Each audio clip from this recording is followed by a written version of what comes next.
University میں اس کے ارد گرد لڑکیوں کا جھنڈ بنا رہتا تھا، لیکن اس نے کبھی کسی کو نظر اٹھا کر نہیں دیکھا تھا، یا یہ کہا جائے کہ آج تک کوئی ایسی لڑکی پیدا ہی نہیں ہوئی تھی جو آریان بخش کو قبول کر سکے۔ آریان کی ماں نے اپنے شوہر کو دیکھا جو نظر بچا کر کمرے سے نکل چکے تھے، کیونکہ ان کی نظر میں ایسا کچھ بھی غلط نہ ہوا تھا۔ اگر آریان اس پر سائن کروا لیتا تو یہ ساری زمین آریان کے نام ہو جاتی۔ فائدہ تو آخر کو ان کا ہی ہو رہا تھا۔ وہ مرد تھے، جانتے تھے کہ ایک سے زیادہ شادیاں بھی کر سکتے ہیں۔ اگر ان کے بیٹے کو 4 دن کی رنگینی مل ہی رہی تھی تو وہ بھلا کیوں اس میں ویلن بنتے؟ جی دادا اتنا کہہ کر جا چکا تھا۔ اس لڑکی پر بلا وجہ کا غصہ آیا تھا۔ نہ جانے اس کے چچا کی بیٹی باہر کے ملک میں رہ کر خود کو کیا سمجھ بیٹھی تھی کہ یہاں ابراہیم بخش کی طاقت کا اندازہ لگائے بغیر اپنی زمین کا مطالبہ کرنے آ گئی تھی۔ جیسے ہی باہر نکلا اس کا ٹکراؤ فائزہ سے ہوا۔ 2 پل کے لیے اسے دیکھ کر وہ اپنی جگہ جم سا گیا تھا۔ یوں آنکھیں پھاڑ کر کیا دیکھ رہے ہو؟ کبھی حسین لڑکی نہیں دیکھی؟ بدتمیزی سے بولتی وہ دوبارہ سے ابراہیم بخش کے کمرے میں جا چکی تھی۔ آریان کا پارا ہائی ہونے لگا تھا۔ آج تک کسی لڑکی نے اسے اس لہجے میں بات نہیں کی تھی۔ اسے اس لڑکی کی تربیت پر واقعی شک ہوا تھا کہ وہ جس لہجے میں اپنے تایا اور دادا سے بات کر رہی تھی۔ آریان اس مورتی کو اٹھا کر تہہ خانے میں ڈال چکا تھا۔ گویا اس کی قربت میں خود کو محسوس کیا جیسے پیاسا کنویں کے پاس آ جائے اور پھر بغیر بوند چکھے واپس لوٹ جائے۔ رات وہ اپنے بستر پر سوئی تھی، لیکن صبح ہوتے ہی اس نے خود کو تہہ خانے میں قید پایا تھا۔ اسے یہاں کون قید کر کے گیا اس کا اسے بھی اندازہ نہیں تھا۔ کچھ دیر بعد ریشما نے اسے بتایا کہ ابراہیم بخش نے اسے قابو کرنے کی ذمہ داری اپنے پوتے آریان بخش کو دے رکھی ہے۔ یہاں کے مردوں سے نفرت کا گراف مزید بڑھ چکا تھا۔ وہ سوچ بھی نہیں سکتی تھی کہ اس کے خاندان والے ہی اس کو باپ کے مرنے کے بعد یوں ذلیل کریں گے۔ دماغ مفلوج ہو چکا تھا۔ وہ کچھ بھی سوچنا نہیں چاہتی تھی۔ صبح سے شام ہونے کو آئی تھی۔ وہ ظالم اسے اس قید خانے میں بند کر کے جا چکا تھا جہاں سورج دیکھنا بھی نصیب میں نہیں تھا۔ ریشما اسے کئی بار کھانے کا پوچھ کر جا چکی تھی، کیونکہ آریان نے سختی سے حکم دیا تھا کہ فائزہ کو بھوکا نہ رکھا جائے۔ وہ تو صرف اپنی ماں کی جان بچانا چاہتی تھی۔ اسے ان ظالم حویلی والوں سے کچھ نہیں چاہیے تھا۔ یہاں آنے سے پہلے اس کی ماں نے اسے کتنا منع کیا تھا کہ وہ کسی بھی صورت حویلی میں نہیں جائے گی۔ چھوٹی بی بی، آپ ان حویلی والوں کو جانتی نہیں ہیں، ورنہ آپ یہاں کبھی نہ آتی۔ ریشما کو اس نازک سی لڑکی سے ہمدردی محسوس ہوئی۔ یہاں کے محل میں پیدا ہونے والی بیٹیوں کے بھی بھلا کیا ہی نصیب ہوتے ہیں۔ اس سے بہتر تھا کہ وہ کسی غریب کے گھر پیدا ہو جائیں۔ میری ماں مر جائے گی۔ ریشما کو اپنا ہمدرد جان کر وہ سسکنے لگی تھی۔ آپ یہاں سے بھاگ جائیں، کیونکہ یہ لوگ آپ کو جائیداد کبھی نہیں دیں گے۔ کیا وہ ابراہیم بخش کو جانتی نہیں تھی کہ وہ کس کماش کے انسان ہیں؟ آج کل وہ فائزہ کو ٹھکانے لگانے کا سوچ رہے تھے۔ ان سے سب سے بڑی غلطی یہ ہوئی تھی کہ لفظی طور پر تو وہ فہیم کو آگ کر چکے تھے، لیکن کاغذات میں ابھی بھی ان کا حصہ باقی تھا، جو ان کی موت کے بعد فائزہ کے نام ہو چکا تھا۔ امی، وہ اپنے زخموں کو رسنے کے لیے چھوڑ چکی تھی۔ آخر کو دیکھنا چاہتی تھی کہ اس کے ددیال والے اسے کیسی موت دیتے ہیں۔ بھاگنے کی ہمت ہڈیوں میں نہیں بچی تھی۔ میں نے یہاں کا نمک کھایا ہے بی بی، لیکن آپ کی خاطر میں وہ بھی حرام کر دوں۔ چلیں کھانا کھائیں، میں آپ کو پچھلے راستے سے نکال دیتی ہوں۔ وہ بھلا صرف سمجھا ہی سکتی تھی، یہ ضدی لڑکی نے ماننا تو تھا نہیں۔ میری ماں زندگی اور موت کی کشمکش میں ہے۔ یہاں اگر میرے ٹکڑے بھی کر دیے جائیں تب بھی میں اپنا حصہ لیے بغیر نہیں جاؤں گی۔ آریان بخش اسے ابراہیم بخش جیسا ظالم ہی لگا تھا۔ اسے اس سے کسی اچھے کی امید نہیں تھی۔ اپنے دل کو مضبوط کر کے وہ خود کو تیار کر چکی تھی۔ ریشما، تم جاؤ۔ یونیورسٹی کے ہنگامے میں وہ یہ بھول گیا تھا کہ چچا زاد کزن اس کی اس پنجرے میں قید ہے۔ اس لڑکی کو دیکھتے ہی وہ مبہوت ہو چکا تھا۔ پہلی بار کسی نے آریان بخش کو اپنی طرف متوجہ کیا تھا۔ اس کی خوبصورتی اور آنکھوں کی معصومیت آریان بخش کو دیوانہ بنا چکی تھی۔ تم شکل سے کافی پڑھے لکھے معلوم ہوتے ہو، کیا تمہیں قرآن کی تعلیم کے بارے میں علم نہیں ہے کہ بیٹیوں کو ان کا حق دینا چاہیے؟ کہنے کو تو یہاں کے لوگ اس کی ماں کو یہودی کہہ کر پکارتے تھے، لیکن اتنا نہیں جانتے تھے کہ اس کی ماں ان سے زیادہ دین کا علم رکھتی ہیں۔ وہ لوگ بھلا کون ہوتے تھے اس کی ماں کو جج کرنے والے؟ یہاں قانون اور قرآن کی بات نہیں چلتی، یہاں کے لوگ صرف اپنی چلانے کے ماہر ہیں۔ وہ اسے باخبر رکھنا چاہتا تھا کہ اس کے ساتھ یہاں کیسا سلوک ہوگا۔ ان پر سائن کرو۔ ریشما کل رات سے اس تہہ خانے میں بند تھی اور اب اس کا آریان اس کے سامنے کھڑا اسے پیپر سائن کرنے کا کہہ رہا تھا۔ یہ کس چیز کے پیپرز ہیں اور آپ نے مجھے کیوں قید کیا ہے؟ وہ غصے اور حیرت سے چیخی تو آریان غصے سے اسے گھورنے لگا۔ یہ تمہاری جائیداد کے پیپرز ہیں، اس پر شرافت سے سائن کرو ورنہ۔ ابھی آریان کی بات مکمل نہ ہوئی تھی کہ فائزہ غصے سے چلائی اور بولی، سائن نہیں کروں گی۔ کیا کر لوگے؟ اس کے جواب پر وہ ہنسنے لگا۔ ٹھیک ہے، مت کرو تم، جب تک سائن نہیں کرو گی میرے ساتھ یہاں اکیلی رہو گی۔ اور تم نے پرسوں سب کے سامنے خود ہی تو کہا تھا میں تم پر غلط نظر رکھتا ہوں۔ یہ کہتے وہ فائزہ کے گالوں کو چھوا۔ وہ یوں پیچھے ہٹی جیسے کسی اچھوت نے چھو لیا ہو۔ آریان کا دل بار بار بغاوت پر اتر رہا تھا۔ کل تک جو کام اسے بوجھ لگنے لگا تھا اب سامنے والی کو دیکھ کر مزہ آ رہا تھا۔ وہ چاہتا تو ابھی اسی وقت سارا کا سارا غرور پاش پاش کر سکتا تھا، لیکن فائزہ بخش اس گھر کی پوتی تھی۔ اپنے گھر کی عزت پر وہ گندی نگاہ کیسے ڈال سکتا تھا؟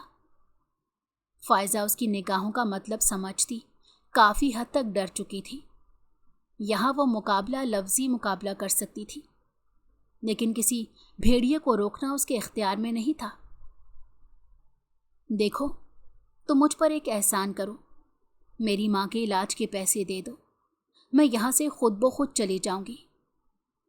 کل سے اب تک سمجھ چکی تھی کہ زمین بیچنا ابھی اس کے لیے ناممکن ہے، لیکن اپنی ماں کے علاج کے پیسے تو پھر بھی چاہیے تھے۔ میں تمہیں منہ مانگی قیمت دینے کو تیار ہوں، لیکن اس کے لیے تمہیں ان کاغذات پر سائن کرنے ہوں گے۔ اس کی خوبصورتی آریان کو مبہوت کر رہی تھی۔ بھلا اتنی اکڑ اس لڑکی میں شاید اپنے خاندانی خون کے سبب ہی تھی جو اب تک چیخ رہی تھی۔ میں کیسے اپنے باپ کا جائز حق تم لوگوں کی جھولی میں ڈال دوں؟ ضد کرنا اکثر انسان کو بھاری پڑ جاتا ہے۔ یہی حال فائزہ کا ہونے والا تھا۔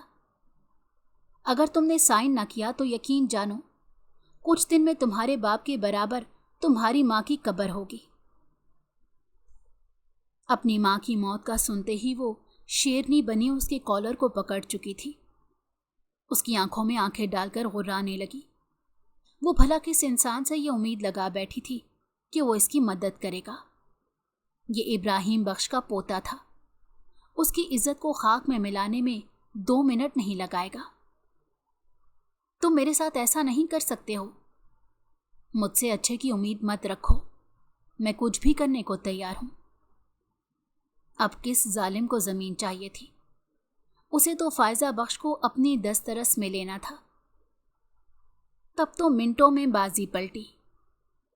میں تمہیں یہاں سے آزاد بھی کرا دوں گا اور تمہاری ماں کا علاج بھی ہو جائے گا، لیکن اس کے لیے تمہیں میری ایک شرط ماننی ہوگی۔ وہ آدمی چاہتا تھا کہ وہ اس کی شرط مانے۔ وہ بھلا اس شخص پر کیسے اعتبار کر سکتی تھی، لیکن اس کے علاوہ کوئی راستہ نہیں تھا۔ کیسی شرط؟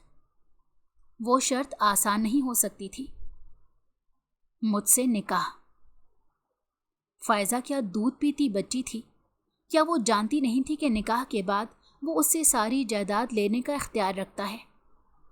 ابراہیم بخش کے اصولوں سے اچھے سے واقف تھی۔ شادی کے بعد ساری جائیداد اس کے شوہر کے نام ہو جاتی ہے۔ وہ اسے مہرہ بنا کر شطرنج کھیلنا چاہتا تھا۔ وہ اسے اس بازی میں ہرا سکتی تھی، لیکن اپنی ماں کی خاطر وہ نکاح کے لیے مان گئی۔ آریان کی ماں تو اپنے سینے کو پکڑ کر رونے لگی تھی۔ جس بات کا ڈر تھا آخر کو وہی ہوا تھا۔ انہوں نے ابراہیم بخش سے پہلی مرتبہ بدتمیزی کی تھی کہ وہ کسی یہودی کی بیٹی کو اپنی بہو نہیں بنائیں گی۔ ان کا احتجاج صرف احتجاج ہی رہا تھا، اور گواہوں کی موجودگی میں ابراہیم بخش نے اپنی پوتی کا نکاح آریان بخش سے کر دیا تھا، اور وہ بھی تو یہی چاہتے تھے۔ وہ کیسے اس شطرنج کی بازی کو آریان بخش کو کھیلنے کی اجازت دے سکتے تھے؟ مانا کہ انہیں اپنا پوتا بڑا عزیز تھا، لیکن پھر بھی بازیگر وہی ثابت ہوئے تھے۔ ان کی سوچ جہاں پر رکتی تھی وہاں تک کوئی سوچ بھی نہیں سکتا تھا۔ ایسے ہی انہوں نے آریان کے ذمے فائزہ بخش کی ذمہ داری نہیں لگا دی تھی۔ وہ اچھے سے واقف تھے کہ ان کے اڑیل پوتے کو کس طرح کی لگام ڈالنی ہے۔ نکاح کے بعد وہ شخص اسے اپنی ماں کے پاس لے جانے کے بجائے اپنی ضرورت پوری کرنے کا سامان بنا رہا تھا۔ اس کی قربت میں اپنے ہاتھ پاؤں چلانے کا کوئی فائدہ نہ ہوا۔ آریان بخش کو یہ غلط فہمی تھی کہ اس عورت تک رسائی حاصل کر کے وہ اس پیاس کو بجھا لے گا جو اسے دیکھتے ہی پیدا ہونے لگی تھی۔ پیاس بجھنے کے بجائے مزید چبھنے لگی تھی۔ تم ایک جھوٹے اور دھوکے باز انسان ہو۔ تم نے کہا تھا یہ رشتہ صرف کاغذی ہوگا اور بآسانی تم مجھے میری ماں تک پہنچا دو گے، لیکن تم نے مجھ سے جھوٹ بولا تھا۔ اس کے سر پر کھڑی وہ گرج رہی تھی، اور صرف اسے گرجنے کی اجازت آریان بخش نے اس لیے دے رکھی تھی کیونکہ وہ اس کی روح کی تسکین کا باعث بنی تھی۔ وہ شخص کتنا خود غرض اور ظالم ہو سکتا تھا اس کا فائزہ کو اندازہ بھی نہیں تھا۔ اپنے روح اور جسم کے گھاؤ کو چھپاتی سسک رہی تھی۔ چلو، آریان کو لگا اس نے بہت غلط کر دیا ہے۔ کل رات ہسپتال سے آخری کال بھی آئی تھی کہ فائزہ کی ماں اس سے آخری بار ملنا چاہتی ہے، لیکن اب اسے دلہن کے روپ میں دیکھتے ہی وہ خود غرض بن چکا تھا۔ تیزی سے چادر کو اوڑھے وہ گاڑی میں بیٹھ چکی تھی۔ اتنے دنوں میں آریان نے یہ محسوس کیا تھا کہ اس کی چچی نے اس لڑکی کی تربیت بہت اچھی کی ہے۔ کبھی بھی سر سے چادر اتری نہیں دیکھی تھی۔ قبرستان کو دیکھ کر اس کا دل تیزی سے دھڑکا تھا۔